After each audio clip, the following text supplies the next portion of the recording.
Hello बच्चों, कैसे हैं आप सभी। आई होप आप सभी स्वस्थ होंगे और मन लगाकर अपनी तैयारी में बिजी होंगे। अब तो फॉर्म भी आ चुका है। सो आज हम लोग अपने नए चैप्टर का क्विक रिवीजन करेंगे, जो कि है बायोलॉजिकल क्लासिफिकेशन। मुझे इस वीडियो को लाने में टाइम लग गया क्योंकि मुझे ये पहले सीखना पड़ा कि किसी भी चीज़ को पीडीएफ के थ्रू ऑनलाइन कैसे पढ़ाया जाता है। दैट्स वाई इसने इतना टाइम ले लिया। लेकिन अब से ऐसा नहीं होगा। अब से आपको जनरली 1 और 2 डेज़ में वीडियो मिल जाया करेगा। सो चैनल पर बने रहिए, अपनी नॉलेज को एनहेंस करिए एंड शेयर करिए, ताकि और बच्चे भी इसका फ़ायदा उठा सकें और स्कोर कर सकें। So without wasting for the time start करते हैं biological classification. So biological classification, इसमें सबसे पहली बात आपको जो ये ध्यान रखनी है कि क्लासिफिकेशन हमने क्यों किया था। हमने क्लासिफिकेशन किया था अपनी स्टडीज़ को इजी वे में करने के लिए। हमने करैक्टर के हिसाब से लिविंग ऑर्गेनिजम्स को अलग अलग ग्रुप में डिवाइड किया ताकि उनकी स्टडी ईजीनेस तरीके से की जा सके। बात करते हैं क्लासिफिकेशन की, तो आपको ध्यान रखने हैं यहाँ पर 3 टाइप के क्लासिफिकेशन होते हैं: artificial system of classification, natural system of classification and phylogenetic classification. बात करते हैं सबसे पहले आर्टिफिशियल सिस्टम ऑफ क्लासिफिकेशन को। तो आपको इसमें क्या याद रखना है कि ये सिस्टम कैरोलस लिनियस ने प्रपोज किया था और उनका जो ये सिस्टम था वो स्टैमेंस और कार्प सेल्स पर बेस्ड था। स्टैमेंस और कार्प सेल्स सेक्सुअल ऑर्गन्स होते हैं प्लांट्स के, इसीलिए इसको सेक्सुअल सिस्टम ऑफ क्लासिफिकेशन भी कहते हैं। और इस सिस्टम के बारे में उन्होंने अपनी बुक जेनेरा प्लांटेरम में पब्लिश किया था 1737 में। इसके बाद बात करते हैं लिनियस ने सभी प्लांट्स को 24 क्लासेस में डिवाइड किया था, जिसमें से 23 क्लासेस जो थी वो फ्लावरिंग प्लांट्स थी, जिनको हम लोग फेनोरोगेमिया कहते हैं। और जो 24th क्लास था वो बिलोंग करता था नॉन फ्लावरिंग प्लांट्स को, उसको हम लोग क्रिप्टोगेमिया कहते हैं। इसके बाद जो आपको चीज़ें याद रखनी है कि प्लानी भी हमारे एक साइंटिस्ट हुए हैं जिन्होंने सभी एनिमल्स को फ्लाइट एंड नॉन फ्लाइट में डिवाइड किया है under the artificial system of classification.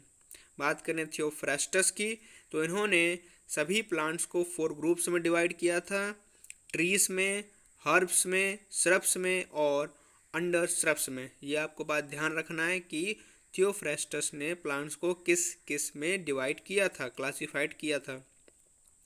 इसके अलावा बात करें तो लिनियस ने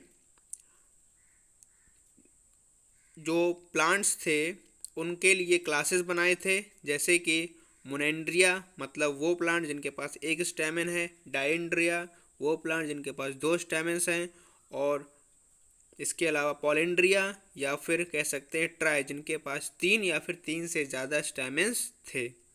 लिनियस का सिस्टम सेक्सुअल फ्लोरल कैरेक्टरिस्टिक्स पर बेस्ड था, ये हम जान गए हैं, इसीलिए उसको सेक्सुअल सिस्टम ऑफ क्लासिफिकेशन कहते हैं। बात करें एरिस्टोटल की, तो ये पहले साइंटिस्ट थे जिन्होंने अटेम्प्ट किया था एक साइंटिफिक बेसिस पे क्लासिफिकेशन करने का, और इसके लिए एरिस्टोटल ने यूज़ किए थे मॉर्फोलॉजिकल कैरेक्टर्स, ताकि वो प्लांट्स को डिवाइड कर सके ट्रीज में, श्रब्स में और हर्ब्स में। तो आपको क्या याद रखना है कि एरिस्टोटल ने प्लांट्स को 3 क्लासेस में डिवाइड किया है: ट्रीज, श्रब्स एंड हर्ब्स। इसके अलावा एरिस्टोटल ने डिवाइड किया है एनिमल्स को 2 ग्रुप्स में। एक तो वो जिनके पास रेड ब्लड है, जिनको उन्होंने एनाइमा नाम दिया, और वो जिनके पास नहीं है उनको उन्होंने एनिमा नाम दिया। इसके अलावा एरिस्टोटल ने एक बुक भी लिखी है जिसका नाम था हिस्टोरिया एनिमेलियम, और ये पहली बुक मानी जाती है जूलॉजी की। ये बहुत इंपॉर्टेंट पॉइंट है जो आपको याद रखना है। इसके बाद बात करते हैं, एक और बुक भी लिखी गई है एरिस्टोटल के द्वारा, दैट इज स्केला नेचर, और फादर ऑफ जूलॉजी एरिस्टोटल को कहते हैं। ये बात भी आपको ध्यान रखनी है। और जूलॉजी को ही नहीं, इसके अलावा अरिस्टोटल को father of biology and father of embryology भी कहते हैं, क्योंकि Aristotle was the first scientist who takes the scientific way to classify the living organisms. Now बात करें थियोफ्रेस्टस की, तो इन्होंने सभी प्लांट्स को जो उन्होंने सर्च कर पाए अपने टाइम में, उन्होंने अपनी बुक हिस्टोरिया प्लांटेरम में उनको बताया, जिसमें उन्होंने 480 प्लांट्स को लिया था।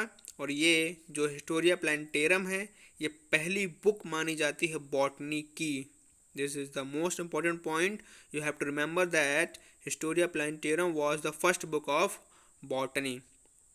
That's why Theophrastus is also called the father of botany.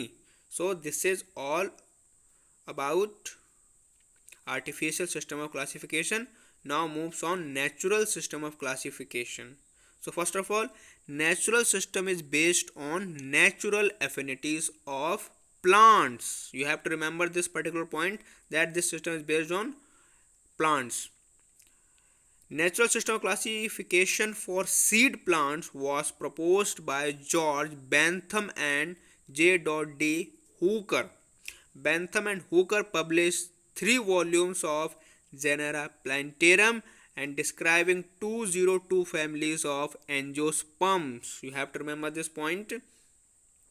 Now, Bentham and Hooker system of classification is used by most of the herbaria of the world. जितने भी herbaria of the world हैं, वो सभी के सभी Bentham और Hooker के द्वारा जो दिया हुआ सिस्टम क्लासिफिकेशन का, उसी को ही यूज़ करते हैं। बेंथम हुकर ने 202 फैमिलीज़ के बारे में डिस्क्राइब किया है प्लांट्स के में। इसके अलावा उन्होंने प्लांट किंगडम को 2 सम किंगडम में भी डिवाइड किया। एक तो क्रिप्टोगेमिया यानी कि सीडलेस प्लांट, और दूसरे फेनरोगेमिया मतलब कि सीडेड प्लांट्स। फेनरोगेमिया मतलब फ्लावरिंग, क्रिप्टोगेमिया मतलब नॉन फ्लावरिंग। सो सबसे पहले उन्होंने तो प्लांट किंगडम को डिवाइड किया क्रिप्टोगेमिया में एंड फेनरोगेमिया में। इसके बाद उन्होंने फेनरोगेमिया को 3 क्लासेस में डिवाइड किया, जिसमें से पहला था डाइकोटिलिडन, जिम्नोस्पर्म एंड मोनोकोटिलिडन। इसके बाद उन्होंने डाइकोटिलिडन की सब क्लासेस बनाई, दैट इज पॉलिपटेल, गैमियोप्टेल एंड मोनोक्लेमाइडे। इसके बाद उन्होंने पॉलिपटेल को भी डिवाइड किया थैल्मीफ्लोरे, डिस्कोफ्लोरे एंड कैल्सीफ्लोरे, और गैमिटोप्टेल को इन्होंने डिवाइड किया इन्फरे में, हेट्रोमरे में एंड बाइकार्पलेट में। और आप देख सकते हैं यहाँ पर जो थैल्मीफ्लोरे है, इसको डिवाइड किया है क्रूसीफेरे में एंड मालवेसी में। डिस्कोफ्लोरो को उन्होंने एनाकार्डियेसी में डिवाइड किया, और कैल्सीफ्लोरे में उन्होंने लेगुमिनस और कुकर बिट्स को रखा। तो ये सारा का सारा क्लासिफिकेशन जो है ये बेंथम एंड हुकर ने दिया था, जिसको मोस्ट ऑफ द हर्बेरियाज यूज़ करते हैं। ये सारी बातें आपको याद रखनी है। आगे मूव करते हैं रिवीजन में। जो बेंथम एंड हुकर हैं, उन्होंने लेगुमिनस को कैल्सीफ्लोरे में रखा था। ये क्वेश्चन पूछा भी गया 2014 में। मैंने पूरी कोशिश करी है कि मैं उन सभी पॉइंट्स को लेकर आ सकूं जो एग्ज़ाम पॉइंट ऑफ व्यू से बहुत ज़्यादा इंपॉर्टेंट है। इसके अलावा जो सब क्लासेस हैं मोनोक्लेमाइडे की, उसमें 8 सीरीज़ हैं, जिसमें कि जो 8th सीरीज़ है पर्टिकुलर 8th वो ऑर्डिन्स एनोमलाई की है, मतलब ऐसे प्लांट्स की फैमिली जिनका एक एनोमलस कैरेक्टर होता है। ठीक है, ये आपको ध्यान रखना है। इसके बाद बात करें बेंथम एंड हुकर के सिस्टम जो दिया, उसके डीमेरिट्स क्या थे। पहली बात, उन्होंने जिम्नोस्पर्म्स को डाइकॉट्स और मोनोकॉट्स के बीच में रख दिया। किसके लिए? सिर्फ और सिर्फ अपने कन्वीनियंस के लिए, बाकी कोई एफिनिटीज़ नहीं थी। इसके बाद बात करते हैं नेचुरल के बाद में फाइलोजेनेटिक सिस्टम क्लासिफिकेशन की। तो सबसे पहले ये समझते हैं फाइलोजेनेटिक सिस्टम क्लासिफिकेशन होता क्या है। जो इवोल्यूशनरी हिस्ट्री होती है ग्रुप ऑफ ऑर्गेनिजम्स की, उसको कहते हैं फाइलोजेनी।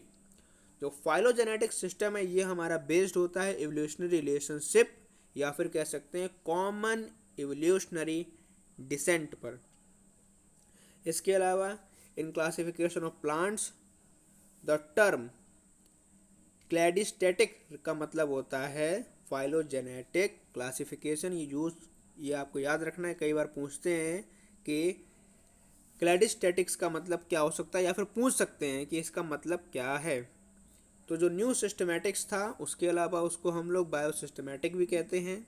एडोल्फ एंगलर और कार्ल प्रेंटल ने प्रपोज किया था phylogenetic system of classification plant kingdom के लिए अपनी बुक में, जिसका नाम था डाई नेचर लाइकेन प्लीफ्लैंजेन फैमिलीन। ये आपको याद रखना है नाम। उनके हिसाब से जो मोनोकॉट्स हैं ये सबसे ज़्यादा प्रिमिटिव थे, मतलब कि डाइकॉट से भी पहले आए हुए थे। तो इन्होंने सबसे पहले अपनी बुक में, जो नाम ऊपर मैंने बताया डाई नेचर लाइकेन, उसमें उन्होंने क्लासिफिकेशन किया फेनरोगेमिया को जिम्नोस्पर्म और एंजियोस्पर्म में। इसके अलावा उन्होंने एंजियोस्पर्म में को डिवाइड किया मोनोकोटिलेडन और डाइकोटिलेडन में, और डाइकोटिलेडन को डिवाइड किया पॉलिप्टेल और गेमेप्टेल में। जो एस्टरेसिस जो डाइकॉट्स में थे, और इसके अलावा जो ऑर्किडेस जो मोनोकॉट्स में थे, इनको कंसिडर किया जाता है एडवांस, मतलब कि ये बाद में आए हुए हैं। जो फाइलोजेनेटिक सिस्टम ऑफ क्लासिफिकेशन है ये अडॉप्टेड किया था जॉन हडसन ने। उनके अपनी बुक्स, जिसके उन्होंने 2 वॉल्यूम निकाले थे, एक तो फैमिलीज ऑफ फ्लावरिंग प्लांट्स, जो फैमिलीज ऑफ फ्लावरिंग प्लांट है इनके उन्होंने 2 वॉल्यूम निकाले, और इसमें उन्होंने फाइलोजेनेटिक सिस्टम क्लासिफिकेशन का ही यूज़ किया था। इसमें उन्होंने एंजियोस्पर्म को डाइकोटिलेडन और मोनोकोटिलेडन में शो किया, डाइकोटिलेडन को लिग्नोस और हर्बेसी में, और मोनोकोटिलेडन को कैल्सीफ्लोरे, कोरोलिफरे और ग्लूमी फ्लोरे में डिवाइड किया था। ये सिस्टम उन्होंने अपनी बुक में शो किया था। हडसन ने सभी एंजियोस्पर्म को 411 फैमिलीज में डिवाइड किया है। इसके अलावा हडसन का जो सिस्टम ऑफ क्लासिफिकेशन था उसको वापस से रिवाइज किया गया है 1995 में। बात करते हैं टैक्टजन की, तो उन्होंने 1967 में प्रपोज किया था फाइलोजेनेटिक सिस्टम को अपनी book a system of phylogeny of flowering plants. ये आपको बात ध्यान रखनी है। इसके अलावा जो फ्लोरा आर्मीनिया है ये भी टैक्टजन ने ही लिखी है। टैक्टजन के हिसाब से जो टैक्सोनॉमी है बिना फाइलोजेनी के may be link to bones without flesh, ऐसा कह सकते हैं, एक ऐसी फ्लैश जिसमें बोन्स ना हो, मतलब कि उनके हिसाब से टैक्सोनॉमी बहुत ही ज़्यादा इम्पोर्टेंट थी। नाउ बात करते हैं सिस्टमैटिक्स की, तो जो सिस्टमेटा नेचर है ये भी कैरोलस लिनस के द्वारा लिखा गया है। जो टर्म सिस्टमैटिक्स है ये दिया था इन्होंने ही। उसके अलावा जो टर्म है न्यू सिस्टमैटिक वो जूलियन हक्सले ने 1940 में दिया था। ये आपको ध्यान रखना है कि बात करेंगे जब सिस्टमैटिक्स की तो वो कैरोलस लिनियस ने, अगर इसके सामने न्यू वर्ड लग जाता है तो वो जूलियन हक्सले ने दिया था। बात करें बायोसिस्टमैटिक्स की तो वो कैंप और गिली ने 1943 में दिया था। तो आपको पर्टिकुलर वर्ड पे ध्यान रखना है कि कौन सा वर्ड कहा जा रहा है, तभी आप सही से आंसर टिक करना। हक्सले को हम लोग फादर ऑफ न्यू सिस्टमैटिक्स या फिर कह सकते हैं न्यू टैक्सोनॉमी के फादर के नाम से भी जानते हैं।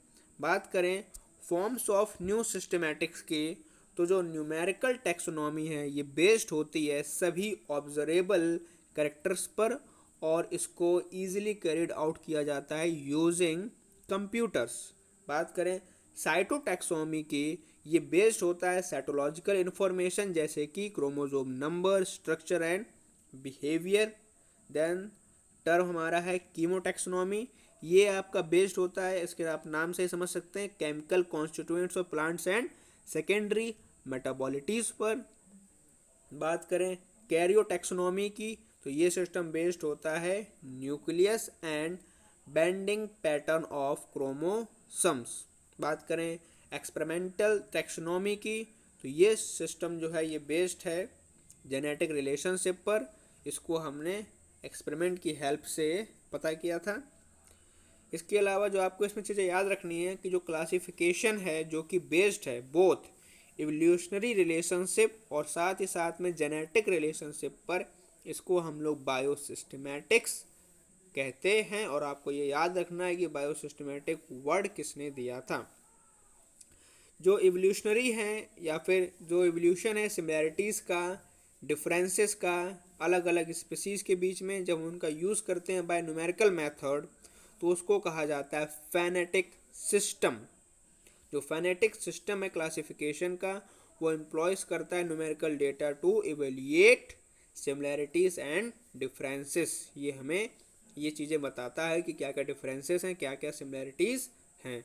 बात करें किंगडम ऑफ लाइफ की, यहाँ से आपको मेन चीज़ और याद रखनी है कि सबसे पहले two kingdom system of classification Linnaeus ने 1758 में दिया था, जिसमें उन्होंने सभी ऑर्गेनिजम्स को डिवाइड किया था टू किंगडम्स में। First one is the Plantae and the second one is animalia, जिसमें सभी प्लांट्स और एनिमल्स को रिस्पेक्टिवली रखा गया था। जो टू किंगडम सिस्टम है उसको यूज़ किया जाता रहा है 1969 से पहले तक, जब तक कि हमारा 5 सिस्टम क्लासिफिकेशन या फिर 5 किंगडम्स वाला सिस्टम नहीं आ गया। जो लिमिटेशन थी two kingdom system of classification की, वो क्या क्या थी ये आपको याद रखनी है कि जो टू किंगडम क्लासिफिकेशन है वो डिस्टिंग्विश नहीं कर पा रहा था प्रोकैरियोट्स और यूकैरियोट्स के बारे में।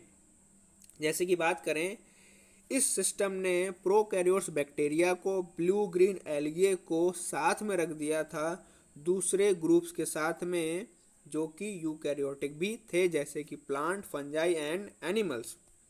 जो टू किंगडम क्लासिफिकेशन ये डिस्टिंग्विश नहीं कर पा रहा था यूनिसेलुलर और मल्टी सेलुलर ऑर्गेनिजम्स के बारे में, जैसे कि आपका क्लेमाइडोमोनास जो कि यूनिसेलुलर होता है और स्पायरोगारा जो कि मल्टी सेलुलर होता है, और इसको लिनियस ने एक ही ग्रुप में रख दिया एक साथ एल्गे के अंदर। इसके अलावा जो ये सिस्टम था डिस्टिंग्विश नहीं कर पा रहा था ऑटोट्रॉपिक, फोटोसिंथेटिक और हेटोट्रॉपिक और साथ ही साथ नॉन फोटोसिंथेटिक ऑर्गेनिजम्स के बीच में। मतलब कि लिनियस ने ग्रीन एल्गे, प्लांट्स और फंजाई इनको एक साथ रख दिया था, जबकि इनका अपना जो मोड ऑफ न्यूट्रिशन है वो अलग अलग है। जो टू किंगडम क्लासिफिकेशन है इसमें bacteria, blue green algae, fungi, mosses, फंस, जिम्नोस्पर्म एंड एंजियोस्पर्म ये सभी के सभी प्लांटे के ही अंदर रख दिए गए थे। अब इसके बाद टू किंगडम क्लासिफिकेशन के बाद थ्री किंगडम क्लासिफिकेशन आया, और ये प्रपोज किया था अर्नस्ट हैकल ने 1866 में। इन्होंने एक नया किंगडम बनाया था जो कि था प्रोटिस्टा। ये आपको ध्यान रखना है कि अर्नेस्ट हैकल ने अपने थ्री किंगडम क्लासिफिकेशन में नया किंगडम कौन सा जोड़ा था, दैट इज प्रोटिस्टा। और इसमें सिर्फ उन्होंने यूनिसेलुलर यूकैरियोट्स को ही कैरी किया था। जो थ्री किंगडम कुछ इस टाइप के थे, पहला प्लांटे, दूसरा एनिमेलिया और तीसरा प्रोटिस्टा। अर्नेस्ट हैकल के बाद फोर किंगडम क्लासिफिकेशन आया जिसको कोपलैंड ने 1956 में प्रपोज किया। कोपलैंड ने एक सेपरेट किंगडम बनाया दैट इज मोनेरा, ये था प्रोकैरियोट्स के लिए। जो फोर किंगडम्स थे आप समझ गए होंगे, पहला प्लांटे, दूसरा एनिमेलिया, तीसरा प्रोटिस्टा और चौथा मोनेरा। और इसके बाद 1969 में आर.एच. वाइटेकर ने प्रपोज किया 5 किंगडम क्लासिफिकेशन। इन्होंने एक नया किंगडम बनाया फंजाई, जो हम आज तक पढ़ते हैं सारे के सारे 5 किंगडम। जो 5 किंगडम क्लासिफिकेशन था वो आप जानते हैं, Plantae, animalia, protista, Monera and fungi. Now move on the next, that is three domain of life. It includes 6 kingdom classification. This domain system was proposed by Carl Woese in 1990. The three domains are as follows. The first one, domain Archaea, which includes single kingdom of Archaebacteria, and the second domain, domain Bacteria, which includes single kingdom of Eubacteria, And the third one is domain Eukarya, which includes 4 eukaryotic kingdoms. So 4 plus domain bacteria plus domain archaea, total 6 kingdoms. And the 4 eukaryotic kingdoms are Plantae, Animalia, Protista and fungi. And the other two kingdoms eubacteria and archaebacteria. तो ऐसे ये total 6 kingdom बन जाते हैं 3 domain of life वाला system जो कि Karl ने प्रपोज किया था. जो 3 डोमेन सिस्टम है वो डिवाइड करता है किंगडम मोनेरा को 2 डोमेन में, बाकी 4 को छोड़ते हुए. ठीक है, और ऐसे ये 6 किंगडम क्लासिफिकेशन बन जाता है. बात करें जो डोमेन आर्किया है उसके पास में कुछ नोवल फीचर्स होते हैं जो कि प्रोकैरियोट्स और यूकैरियोट्स में प्रेजेंट नहीं होते हैं. ये बात सीबीएसई में पूछी गई है उसके एग्ज़ाम 2008 में.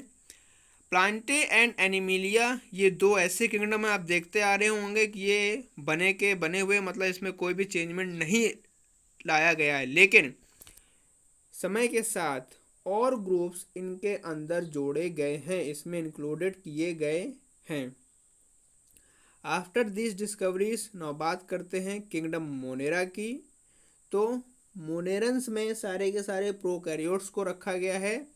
इस किंगडम का जो सोल मेंबर्स हैं वो बैक्टीरिया हैं.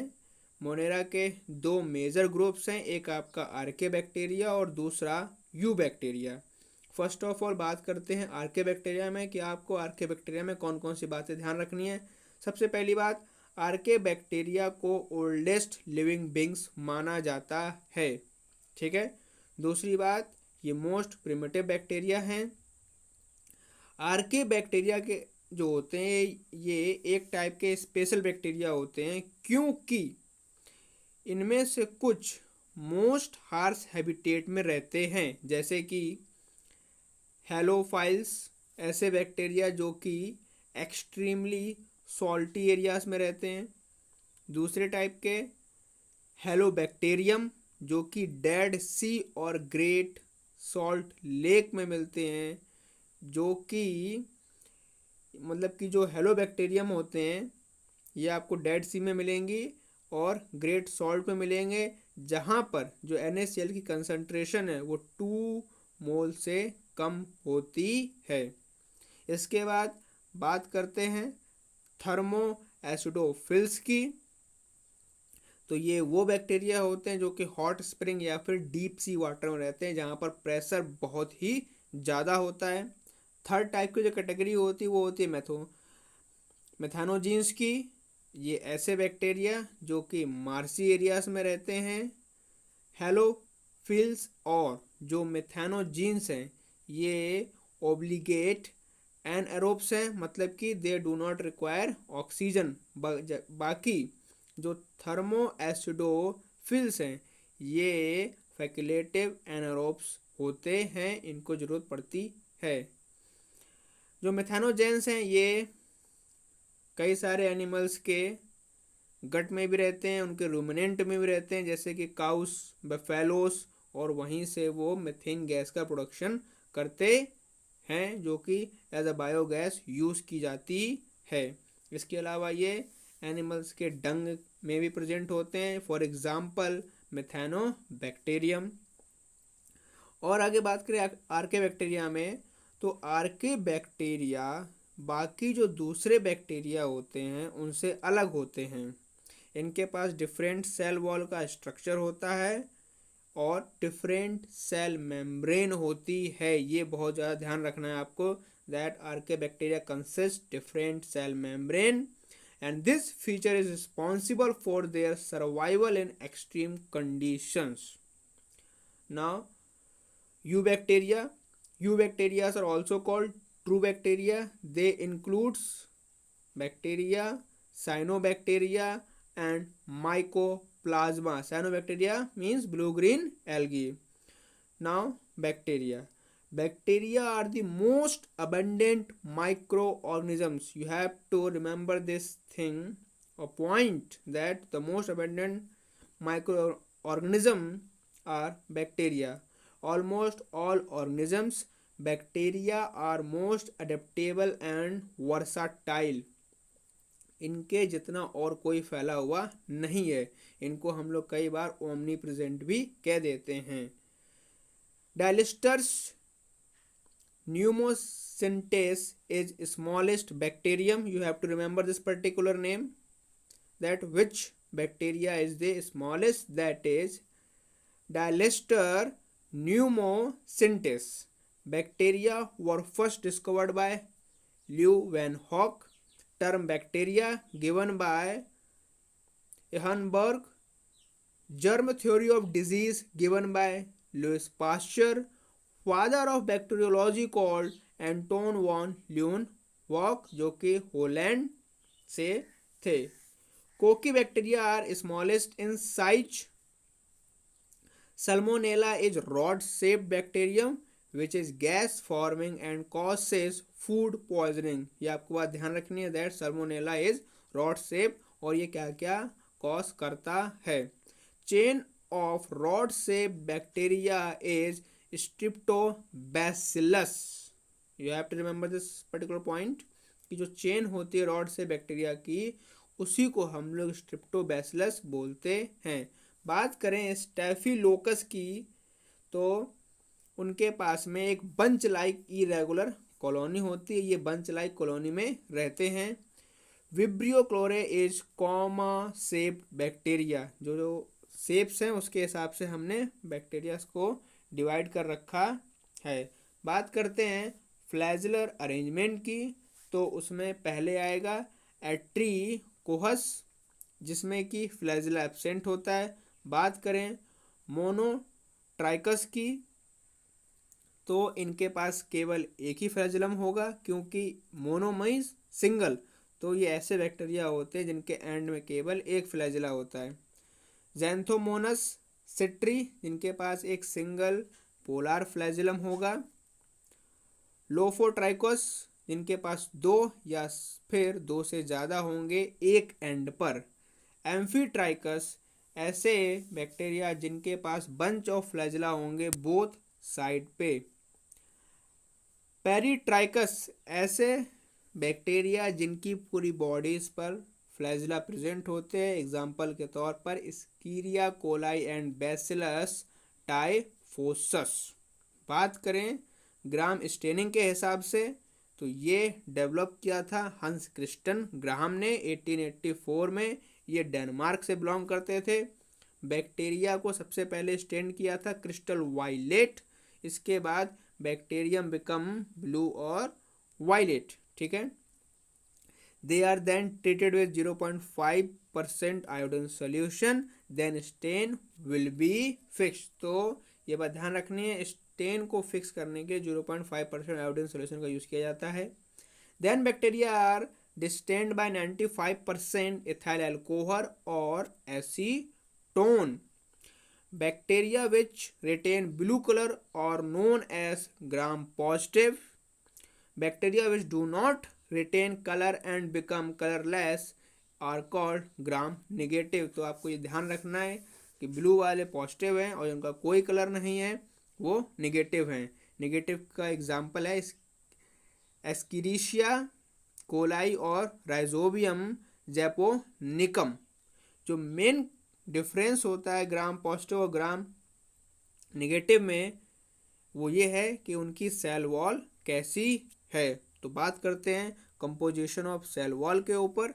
तो जो यू बैक्टीरिया हैं ये कैरेक्टराइज किए जाते हैं by the presence of a rigid cell wall which is non cellulosic and made up of polysaccharide and amino acids, that is peptidoglycan. ये आपको ध्यान रखना है कि यू बैक्टीरिया में रिजिड सेल वॉल होती है जो कि नॉन सेलुलोसिक होती है।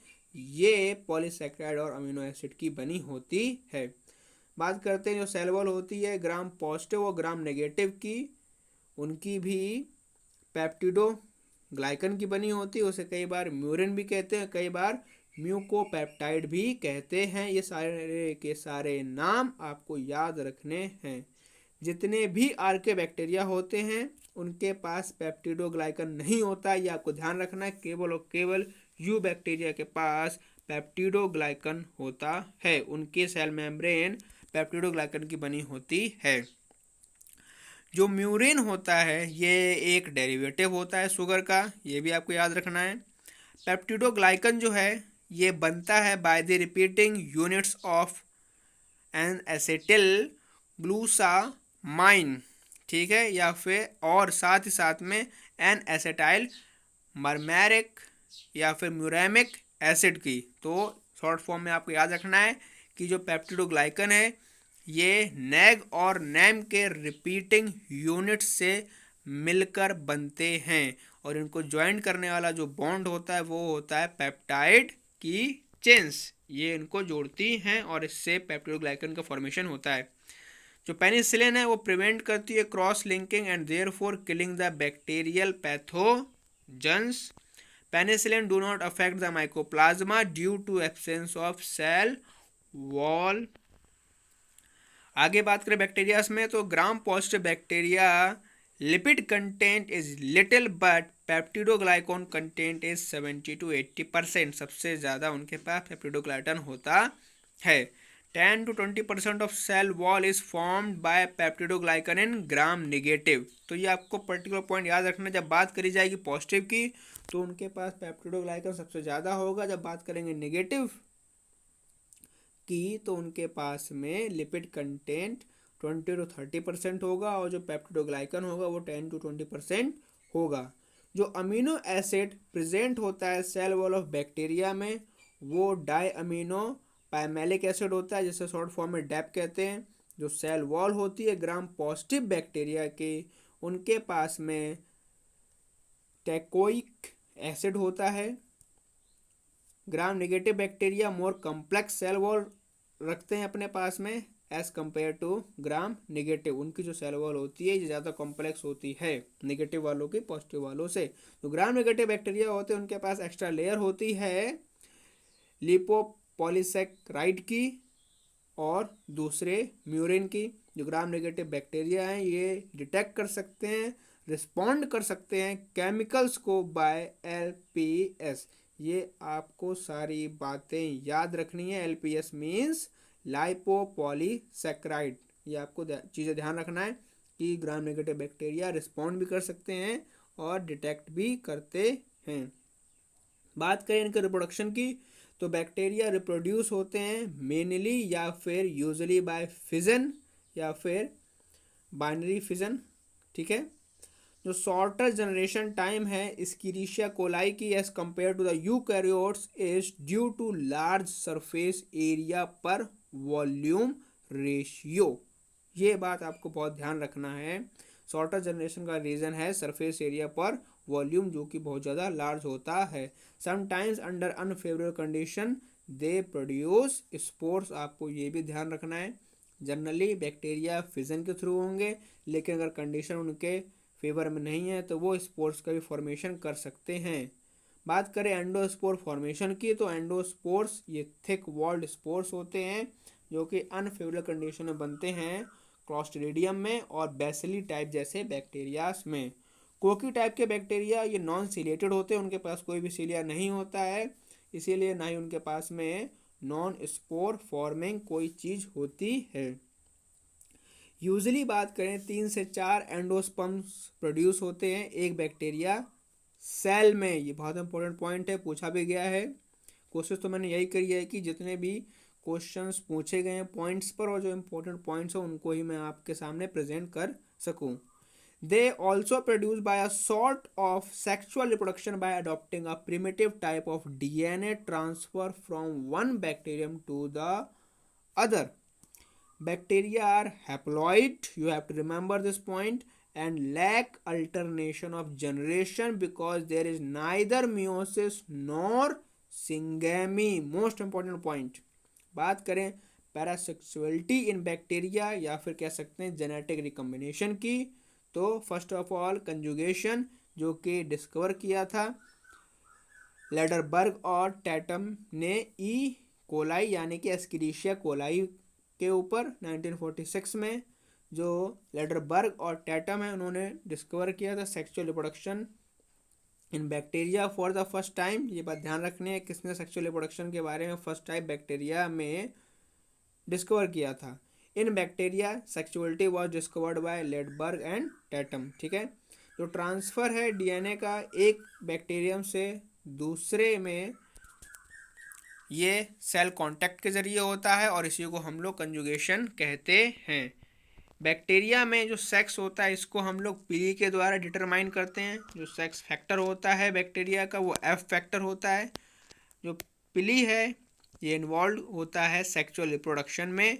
During conjugation bacteria attach bye means of पिली या फिर पिलाई भी कह सकते हैं। बात करें ट्रांसफॉर्मेशन की, ये मेथड ग्रिफिथ ने 1928 में स्ट्रेप्टोकोकस न्यूमोनिया में करके दिखाया था, सबसे पहले डिस्कवर किया था।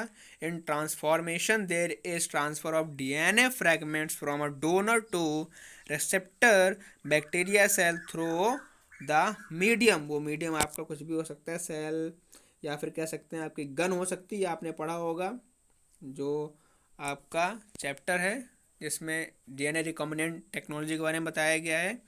कई सारे तरीके होते हैं, जीन गन होती है उसके थ्रू ट्रांसफॉर्मेशन कर सकते हैं।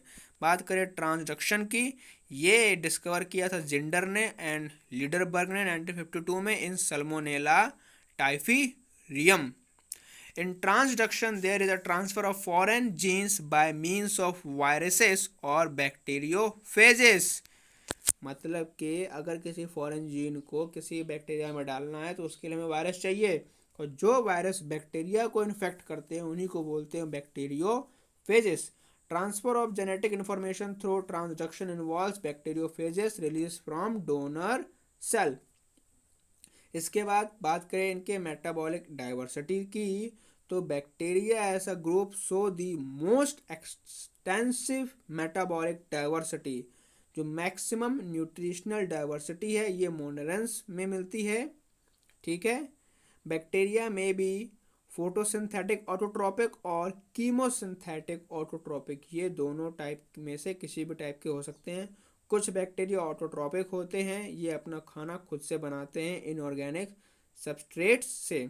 बात करें सबसे पहले फोटो ऑटोट्रोपिक बैक्टीरिया की, तो ये बैक्टीरिया के पास में बैक्टीरियो क्लोरोफिल होता है जिसकी वजह से ये अपना खाना बना पाते हैं। ये वो परफॉर्म करते हैं एनऑक्सीजेनिक फोटोसिंथेसिस को, जिसमें ऑक्सीजन का इवोल्यूशन नहीं होता है। बात करें कलर बेस, तो जो पर्पल सल्फर बैक्टीरिया होते हैं उनको क्रोमेटियम कहते हैं। जो ग्रीन सल्फर बैक्टीरिया होते हैं उन्हें क्लोरोबियम कहते हैं। पर्पल नॉन सल्फर बैक्टीरिया को रोहडोस्पाइरिलम बोलते हैं, और जो ग्रीन नॉन सल्फर बैक्टीरिया इनको क्लोरानीमा कहते हैं। और ये सारे के सारे अपना फूड बनाने में कैपेबल हैं। आपको इनके नाम याद रखने अकॉर्डिंग टू देयर कलर। ठीक है, बात करें कीमो ऑटोट्रोपिक बैक्टीरिया की, तो जो कीमोसिंथेटिक बैक्टीरिया होते हैं ये अपना फूड बनाने के लिए लाइट की इनको ज़रूरत नहीं पड़ती है। जो कीमो ऑटोट्रोपिक बैक्टीरिया ये फिक्स करते हैं कार्बन डाइऑक्साइड का by the chemical energy as a source. They do not derive energy directly और इनडायरेक्टली फ्रॉम सन। जो कीमोसिंथेटिक ऑटोट्रोपिक बैक्टीरिया हैं ये ऑक्सीडाइज करते हैं बहुत सारे इनऑर्गेनिक सब्सटेंसेस को, जैसे कि हाइड्रोजन सल्फाइड को, नाइट्रेट्स को, नाइट्राइट्स को, अमोनिया को, और यूज़ करते हैं रिलीज्ड एनर्जी को उनके एटीपी के प्रोडक्शन के लिए। जो कीमोसिंथेटिक ऑटोट्रोपिक बैक्टीरिया होते हैं ये प्ले करते हैं a great role in recycling nutrients like nitrogen, phosphorus, sulphur and iron. Example के तौर पर नाइट्रीफाइंग बैक्टीरिया आपका नाइट्रोसोमोनस, नाइट्रोबैक्टर एंड नाइट्रोकोकस। जो सल्फर बैक्टीरिया होता है उसे हम लोग थायोबैसिलस या फिर बैगिएटोआ कहते हैं। जो आयरन बैक्टीरिया होता है उसे फेरोबैसिलस या फिर लैप्टोथ्रिक्स कहते हैं। और जो हाइड्रोजन बैक्टीरिया हैं वो भी इसी में आते हैं जो कि रिसाइकलिंग में काम करते हैं। बात करें हेटरोट्रोपिक बैक्टीरिया की, तो जो ज़्यादातर जो मेजॉरिटी है बैक्टीरिया की वो हेटरोट्रॉप्स है। जनरली ये अपने फूड के लिए दूसरों पर डिपेंड रहते हैं, ये अपना खाना खुद से नहीं बना सकते हैं। इनमें से कुछ सैप्रोफाइट्स की तरह रहते हैं, कुछ पैरासाइट्स की तरह रहते हैं। जो हेटरोट्रोपिक बैक्टीरिया ये मोस्ट अबेंडेंट है नेचर में। ये अपना खाना बनाते हैं मिल्क से। ठीक है, जो एंटीबायोटिक्स हैं ये प्रोड्यूस की जाती हैं इन्हीं हेटरोट्रॉपिक बैक्टीरिया से। सो आफ्टर दिस बात करते हैं सैप्रोफाइटिक बैक्टीरिया की। तो जो मेजॉरिटी ऑफ हेटरोट्रॉपिक बैक्टीरिया हैं ये इम्पॉर्टेंट डीकम्पोजर्स हैं। A number of organic compounds can be decomposed by Pseudomonas. ज़्यादातर जो डिकम्पोजिशन किया जाता है वो स्यूडोमोनास करता है। स्यूडोमोनास हमको हेल्प करता है बायोडिग्रेडेशन ऑफ द ऑर्गेनिक पैल्यूटेंट्स, जैसे कि आपके पेट्रोलियम स्पिलेज। ठीक है, जो स्यूडोमोनास है ये एक जेनेटिकली मॉडिफाइड है जिसको हमने बनाया है पॉल्यूशन को कंट्रोल करने के लिए। इसके बाद बात करते हैं पैरासाइटिक बैक्टीरिया की। तो कुछ हेटरोट्रॉपिक बैक्टीरिया पैथोजन होते हैं जो कि ह्यूमन बींग्स को, क्रॉप्स को, फार्म एनिमल्स को और पेट्स को नुकसान पहुंचाते हैं। बात करते हैं कौन कौन सी डिसीजेस हैं जो कि हेटरोट्रॉपिक बैक्टीरिया के द्वारा की जाती हैं। तो कॉलेरा करता है विब्रियो कॉलेरे, टाइफाइड करता है सल्मोनेला टाइफी, टेटनस जिसको लॉक जॉ भी कहते हैं ये क्लोस्ट्रीडियम टेटनी करता है, सिट्रस कैंकर जैंथोमोनस सिट्री नामक बैक्टीरिया करता है। तो ये कुछ डिसीजेस है जो आपको याद रखनी है और ये भी याद रखना है कि किस बैक्टीरिया से ये एक डिसीज होती है। नाउ बात करें सिम्बायोटिक बैक्टीरिया की। तो जो ये वो बैक्टीरिया होते हैं जो फिक्स करते हैं नाइट्रोजन को लेगूम रूट्स में, फॉर एग्जांपल राइजोबियम। ये भी हेटरोट्रॉपिक होते हैं नेचर में, अपना खाना नहीं बना सकते हैं। जो राइजोबियम है ये एक सिम्बायोटिक नाइट्रोजन फिक्सिंग बैक्टीरिया होता है। एस्किरिशिया कोलाई सिम्बायोट की तरह रह सकता है या फिर कमेंसल करता है ह्यूमन इंटेस्टाइन में। बात करें पास्चराइजेशन की तो ये एक स्टरलाइजेशन मेथड होता है जिसमें हम लोग किल कर देते हैं नॉन स्पोर फॉर्मिंग पैथोजन्स को या फिर वेजिटेटिव फॉर्म्स ऑफ पैथोजन्स को। Pasteurisation milk is heated at, मतलब कि अगर आपको मिल्क को पास्चराइजेशन करना है तो आपको हीट करना होगा उसको 62.8 डिग्री सेल्सियस पे फॉर 30 मिनट या फिर 71.7 डिग्री फॉर 15 सेकेंड। तो ये आप याद रख सकते हैं कि for the pasteurisation of milk कितना टेम्परेचर रखा जाएगा कितने समय के लिए। बात करें स्टेलाइजेशन की तो इस मेथड में सभी माइक्रो ऑर्गेनिजम्स को डिस्ट्रॉय कर दिया जाता है। ये बात ध्यान रखना है कि पास्चराइजेशन में उन्हें मारा नहीं जाता है लेकिन स्टेलाइजेशन में डिस्ट्रॉय ही कर दिया जाता है। हॉस्पिटल्स में जो टूल्स होते हैं, ग्लासवेयर होते हैं, इनको स्टेलाइज किया जाता है by the autoclave by heating eight 120 degree Celsius for 15 to 20 minutes. जब प्लाज्मिड को एसोसिएट किया जाता है न्यूक्लियोइड के साथ में या फिर सिंगल क्रोमोसोम या फिर जीनोमिक डीएनए के साथ में, इसी को हम लोग बोलते हैं एपिसम। जो क्रोमोसोम होते हैं बैक्टीरिया में ये हमेशा सर्कुलर होते हैं, ये बात आपको ध्यान रखनी है। जीनोफोर टर्म को कॉइंड किया था हैंस रिस ने फॉर बैक्टीरियल क्रोमोसोम्स। इसके बाद जो पॉइंट आपको याद रखना है कि जो क्लॉस्ट्रीडियम बोटिलिनियम है ये एक ऑब्लिगेट एनएरोब है। आगे बात करें बैक्टीरियाज के बारे में तो संबर लेक ये आपको राजस्थान में मिलता है। ठीक है, इसके बाद साइनोबैक्टीरिया जिसको हम लोग ब्रू ग्रीन एल्गी के नाम से भी जानते हैं। जो साइनोबैक्टीरिया है ये मॉडर्न नेम है माइक्सोफाइसी की या फिर माइक्सोबैक्टीरिया या फिर इन्हीं को हम लोग साइनोफाइसी या फिर साइनोफाइटा कहते हैं। जो कॉलोनीज होती हैं साइनोबैक्टीरिया की जनरली सराउंडेड होती हैं जेलेटिनियस शीट। ठीक है, जो कॉलोनी होती हैं म्यूसी लेजिनस सीट उसको हम लोग फिलामेंट कहते हैं और जब ये सीट नहीं होगी तो उसको ट्राइकोम कहेंगे। ये बात ध्यान रखना है कि कब फिलामेंट कहा जा रहा है कब ट्राइकोम कहा जा रहा है। जो एबिलिटी होती है ब्लू ग्रीन एल्गे की कि वो चेंज कर लेते हैं अपने बॉडी कलर को according to different wavelength of light, इसको बोला जाता है कैडियोकोप्स फेनोमिना या फिर क्रोमैटिक एडेप्टेशन। जो सेल वॉल होती है बीजीए की उनके वो भी पेप्टिडोग्लाइकन की ही बनी होती है। जो साइनोबैक्टीरिया होते हैं इनके पास में क्लोरोफिल होता है जो कि ग्रीन प्लांट्स की तरह ही होता है। इनके पास में फाइकोसाइनिन और आर फाइको अराइथ्रिन पिगमेंट होता है जो कि बैक्टीरियाज में नहीं मिलता है, वो केवल बीजीए में ही मिलता है। जो साइनोबैक्टीरिया हैं ये फोटोसिंथेटिक ऑटोट्रॉप्स होते हैं। बीजीए में जो फोटोसिंथेसिस होती है ये क्रोमेटोफोर्स में होती है या फिर कह सकते हैं मेम्ब्रा लैमेले के अंदर होती है। जो साइनोबैक्टीरिया हैं ये परफॉर्म करते हैं ऑक्सीजेनिक फोटोसिंथेसिस। जो रिवर्स फूड मटेरियल होता है साइनोफाइसिन ग्रेनुले में, वो आप कह सकते हैं कि प्रोटीन या फिर अल्फा ग्रेनुले होता है या फिर कह सकते हैं साइनोफाइसिन स्टार्च, जो कि ग्लाइकोजन की तरह सिमिलर होता है, लेकिन ये आयोडीन टेस्ट में आपको नहीं मिलेगा। ये आयोडीन टेस्ट को क्वालिफाई नहीं कर पाता है या आयोडीन टेस्ट उसको सर्च नहीं कर पाता है। बात करें एसेक्सुअल रिप्रोडक्शन ऑफ हॉर्मोगोनिया की, ये आपको साइनोबैक्टीरिया मिलती है। जो सेल डिवीजन होता है बीजीए का ये बैक्टीरिया की तरह ही होता है। जो सेल डिवीजन होता है बीजीए का वो बैक्टीरिया की तरह होता है। और इसके अलावा जो सेक्सुअल रिप्रोडक्शन होता है साइनोबैक्टीरिया में वो एब्सेंट होता है, जबकि बैक्टीरिया में सेक्सुअल रिप्रोडक्शन होता है। फ्लैजिला एब्सेंट होते हैं साइनोबैक्टीरिया में, लेकिन ये ग्लाइडिंग के थ्रू मूव कर सकते हैं। पैडी फील्ड्स में जो साइनोबैक्टीरिया हैं ये इंपॉर्टेंट रोल प्ले करते हैं एज अ बायो फर्टिलाइजर्स। जो साइनोबैक्टीरिया हैं इसके अलावा इनको ऑर्गेनिक मैटर में भी ऐड किया जाता है ताकि वो उसकी फर्टिलिटी को बढ़ा सकें। नॉस्टेक और एनेबिना ये कुछ साइनोबैक्टीरिया हैं जो कि एटमॉस्फेरिक नाइट्रोजन को फिक्स करते हैं स्पेशलाइज सेल के द्वारा, जिनको बोला जाता है हेट्रोसिट्स। साइकस में जो कोरोलॉइड रूट्स होती हैं ये एसोसिएटेड होती हैं नाइट्रोजन फिक्सिंग साइनोबैक्टीरिया से।